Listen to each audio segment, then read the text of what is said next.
Hey guys, in today's video, we're going to talk about ways to lose money on Poshmark. I'm going to tell you guys some mistakes that I've made, and hopefully you'll learn from my mistakes, because there are ways to lose money on Poshmark. Just like there are ways to make money, you can also lose money if you do these things. First off, I want to show you guys my jacket I'm wearing right now. I actually have this for sale in my Poshmark closet. It's from Land's End. Sorry if I'm all like blah today, by the way. I'm not feeling well at all. Anyway, it's just a really cute jacket from Land's End, and it's very festive. You guys can see my huge pregnant belly. Whoa, as I fall over. For sale in my Poshmark closet. It's super like soft and just cozy. I like it. Should I keep it for myself? I don't know. I keep looking at myself. I need to breathe first. I need to work on looking here, not there. I need to paint my nails, by the way. I'm gonna do that after this video. I have some notes on my phone of some ways that I lost money, and I want to share them with you guys.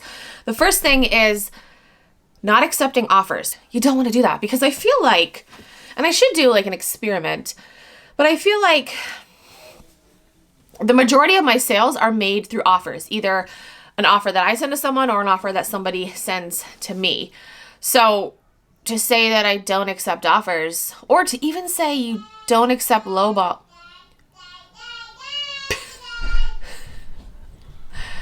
My children are on another level. It's definitely, is it Monday? It's definitely Monday. Even saying that you don't accept lowball offers, I feel like that will turn people away, because I've had so many times where somebody sent me a lowball offer just because they want to get a deal on something, which again, you can't blame people for sending lowball offers, for wanting to get a deal. You can't blame them. Just, it's so silly.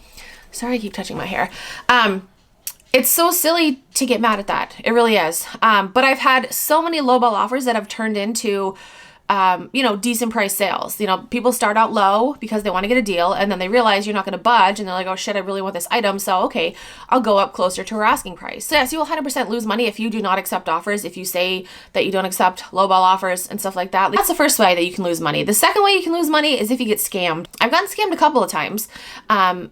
I've also gotten scammed on Mercari as well. If you want to see like separate videos, actually I have a video talking about the Mercari instance, but if you want to see a separate video talking about the times I've gotten scammed on Poshmark, comment down below and let me know. But yes, it is possible to get scammed on Poshmark. I feel like, especially if you're a new seller, there are a lot of people that try to scam you on Poshmark. I know that almost daily I get people commenting on listings saying, hey, I really like this item, please email me. I wanna pay you through frickin' like Western Union or PayPal or some shit. And you don't ever want to do that. You don't want to take a transaction off Poshmark because it's not protected. And literally like 9 times out of 10, you're gonna get scammed by the person. That's why they want to take the transaction off Poshmark, because they know that they will most likely scam you off Poshmark. They won't be able to scam you using Poshmark. So if somebody ever messages you on Poshmark or comments on one of your listings and says, hey, this is my email address, email me, I really want this, sometimes they'll offer more than what you're asking. That's a huge red flag that they're going to scam you.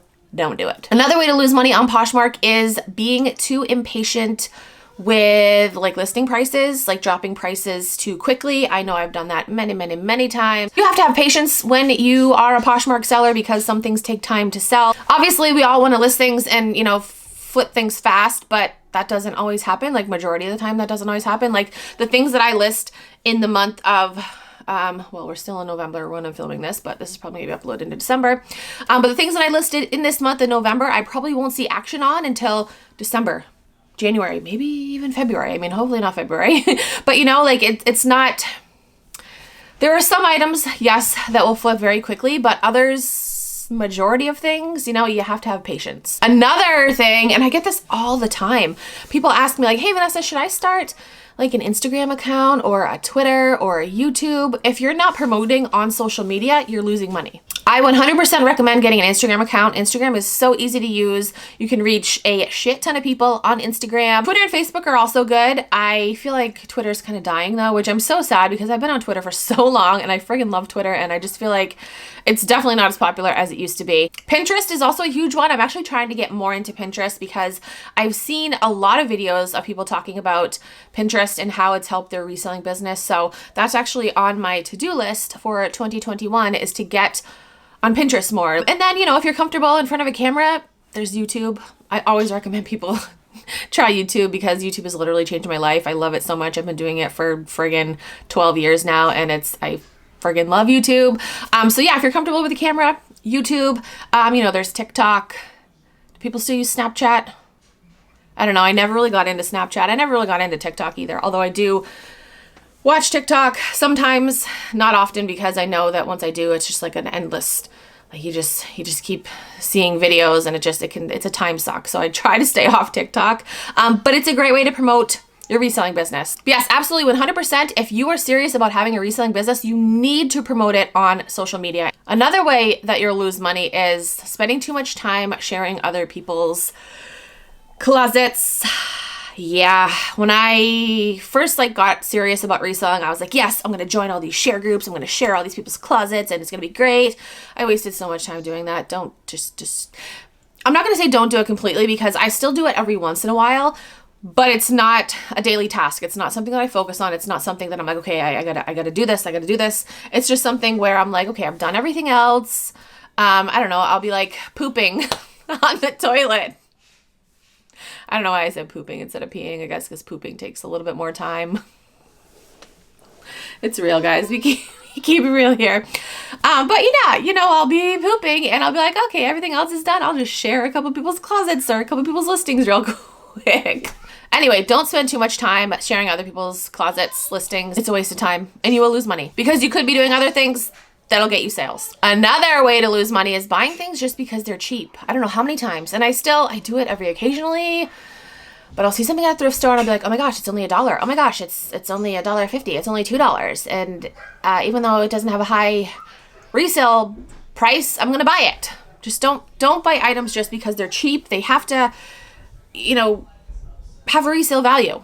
Otherwise, you're going to lose money. There's so many times, that'd actually be a cool video to do, is to go through some of my sales and tell you guys the things that I've purchased and I've lost money on, because I absolutely have lost money on some items. I'm not going to lie. I haven't made bank on every friggin' sale that I've made. Absolutely not. If somebody says that they have, they're lying. The next way to lose money is not keeping receipts for things. So, if you're serious about reselling, if this is a business to you, you want to keep everything. You want to keep track of everything, every receipt, because there's a lot of shit you can write off at the end of the year. And if you don't keep track of that shit, you can lose money. I'm talking expenses like purchasing. Hey, you're seriously on another level today. Purchasing shipping supplies, even keeping track of gas and mileage and tolls and lunches sometimes. If you're going sourcing, if you're spending a day sourcing and you eat out, you can write that shit off. I'm not going to go too much into taxes because, I don't know, everyone's situation is different and I don't want to get people in trouble. But yeah, definitely keep receipts for everything. Be organized. The last way to lose money, well, certainly not the last way, but the last thing that I could think of at the moment is only looking at sold comps on Poshmark. Obviously, when you go to sell something, you should look up comps, especially if you're not familiar with the item, but you don't want to just look at comps on Poshmark. You want to look at comps on other platforms as well, because when people search for something, somebody could do a Google search for I don't know, say this jacket. The results that come up are going to be from all kinds of different platforms, not just Poshmark. So when you're looking at sold comps, you want to take into consideration pretty much every platform that there is. And also, another little tip is you want to price higher than the sold comps to leave room for offers and price dropping and all that fun stuff, but that's a whole other topic. So that is it for this video. I hope you guys enjoy. Hope it gave you some insight on some ways to lose money on Poshmark, some things to try to avoid if you can. If you are new to Poshmark and you want to sign up, you can use my code. It is Keepin' It Rad. You get a $10 credit and I also get a $10 credit, so thank you. Now that's it for this video. Thank you guys so much for watching. I'll talk to you guys in my next video.